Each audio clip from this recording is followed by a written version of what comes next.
Edgbaston test শুরু হতে আর 48 ঘন্টারও কম সময় বাকি।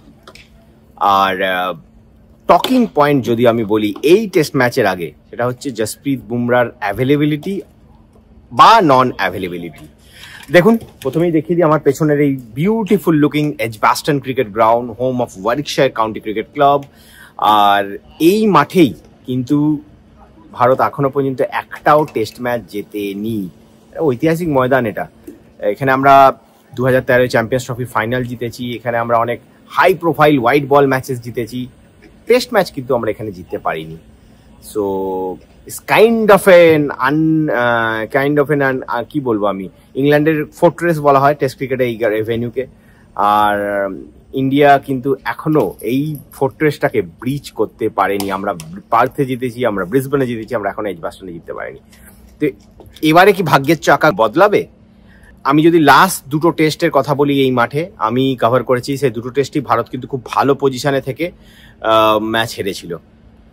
আর এবারেও যা কন্ডিশনস আমি দেখছি, ফ্ল্যাট ব্যাটিং ডেক হবে, একটু ড্রাই উইকেট থাকবে, সুতরাং ভারত কিন্তু কন্ডিশন নিয়ে চিন্তিত নয়, ভারত চিন্তিত নিজেদের টিম কম্বিনেশন নিয়ে। এই টেস্টের আগে আমরা দেখলাম 8 দিনের একটা গ্যাপ ছিল লিডসের পরে এই টেস্ট শুরু হওয়ার আগে পর্যন্ত, এবং সেই গ্যাপে ভারতের 3টে এখনো পর্যন্ত প্র্যাকটিস সেশন আমরা দেখেছি এজবাস্টনে। তার মধ্যে 2টো ছিল ম্যান্ডেটরি, একটা অপশনাল। সেই 3টে প্র্যাকটিস সেশন থেকে আমার যেটা অ্যাসেসমেন্ট সেটা হচ্ছে জসপ্রীত বুমরাকে হয়তো এই ম্যাচে রেস্ট দেওয়া হবে। এবং আজকেও আমরা দেখলাম জসপ্রীত বুমরা এলেন এখানে প্র্যাকটিস করতে, ওয়ার্ম আপ করলেন, নেটে 15 মিনিট মতো বল করলেন, কিন্তু ওনার বোলিংয়ের ইন্টেন্সিটি দেখে আমার মনে হলো না যে ওনাকে খেলানো হবে। এবং তাছাড়া ভারতের অ্যাসিস্ট্যান্ট কোচ রায়ান টেন্ডুলকারও কিন্তু প্রেস কনফারেন্সে এসে ওনার ওয়ার্কলোড ম্যানেজমেন্ট নিয়ে কথা বললেন। সুতরাং আমার মনে হচ্ছে যে ওকে বুমরাকে ভারত হয়তো লর্ডসের জন্য প্রিজার্ভ করে রাখবে। আমি জানি না সেটা রাইট স্ট্র্যাটেজি কি স্ট্র্যাটেজি নয়, কেননা সিরিজে তো আপনার অলরেডি যখন টিম 0-1 পিছিয়ে আছে, সেখানে বুমরাকে লর্ডসের জন্য প্রিজার্ভ করে রাখাটা I don't know, it's probably a very defensive move. But যাই হোক, ভারত কিন্তু এই ম্যাচে 2টো স্পিনার খেলানোর কথা ভাবছে খুব, এবং আমার রায়ান টেন্ডুলকার প্রেস কনফারেন্স শুনে যা মনে হয়েছে এবং প্র্যাকটিস দেখে যা মনে হয়েছে, ভারত 2টো স্পিনার কিন্তু খেলাবে। সেক্ষেত্রে কে আসবে, ওয়াশি আসবে না কুলদীপ আসবে, সেই নিয়ে একটা ডিবেট চলছে। লিডসে আমরা দেখেছিলাম যে একটা ফ্ল্যাট উইকেটে ভারতের 2টো ব্যাটিং ফেলিয়ার হয়েছিল, এবং lower middle order completely fail. সেখানে কি ভারত নিজেদের ব্যাটিং অর্ডারকে ছোট করবে? আমার মনে হয় না। তাহলে সেক্ষেত্রে আমার মনে হয় যদি ওদের 2টো স্পিনার খেলাতেই হয়, তাহলে হয়তো তারা, আমার যেটা মনে হচ্ছে, ওরা লিডসে ওরা ওয়াশিকে খেলাবে।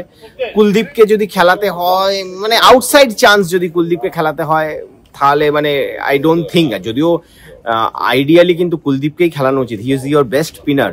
আর আপনাকে যদি মানে 20টা উইকেট নিতে হয় টেস্ট ম্যাচ জিততে গেলে, you need your best bowlers to be around, যেটা হয়তো কুলদীপকে না খেলালে আমি জানি না সেটা কতটা সাকসেসফুল হবে ভারতীয় দল। বা ভারতীয় দলের থট প্রসেস সেটা হচ্ছে 2টো স্পিনার নিয়ে নামবে। জাডেজার সাথে আমার যেটা মনে হচ্ছে ওয়াশি খেলবে, ওয়াশিংটন সুন্দর, এবং তার সাথে NKR নীতিশ কুমার রেড্ডিকে হয়তো শার্দুল ঠাকুরের জায়গায় আপনারা খেলতে দেখতে পারেন।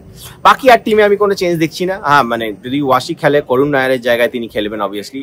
আর বুমরা না খেললে আকাশদীপ, যেটা আমরা এর আগেও বলেছি, আকাশদীপের খেলার সম্ভাবনা বেশি, এবং আকাশদীপকে অনেক প্র্যাকটিসও করানো হয়েছে, নেটে অনেক বলও করেছেন তিনি, নেটে যথেষ্ট সাবলীল লেগেছে তাকে। আকাশদীপ তিনি প্লেইং 11-এ মোটামুটি ধরুন আসছেন। আর ইম্পর্টেন্ট আপডেট বলতে এইখানে স্লিপ কোয়ার্ডেন, আজকের ম্যাচ ডে -2 এর মেন প্র্যাকটিস সেশন ছিল ভারতের। প্র্যাকটিস সেশন আমরা দেখলাম যশস্বী জয়সওয়ালকে হয়তো স্লিপ কোয়ার্ডেন থেকে সরিয়ে সাই সুদর্শনকে আনা হচ্ছে। যশস্বীকে আপনারা হয়তো শর্ট লেগে ফিল্ডিং করতে দেখবেন যখন স্পিনাররা বল করবে।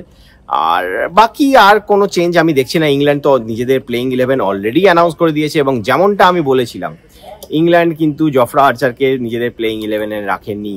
জফরা আর্চারকে স্কোয়াডে রাখা হয়েছিল, 13 মেম্বার স্কোয়াডে, কিন্তু প্লেইং 11-এ রাখা হয়নি। ওনাকে হয়তো মোস্ট প্রবলি লর্ডসে খেলানো হবে। তো এটাই বার্মিংহামের টেস্টের 48 ঘন্টা আগের যদি আপডেট বলেন, তো এই হচ্ছে আপডেট গ্রাউন্ড জিরো থেকে।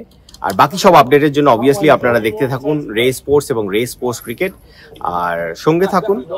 আগার যদি চ্যানেলটাকে লাইক সাবস্ক্রাইব না করে থাকেন, চ্যানেলটাকে লাইক সাবস্ক্রাইব করে নিন।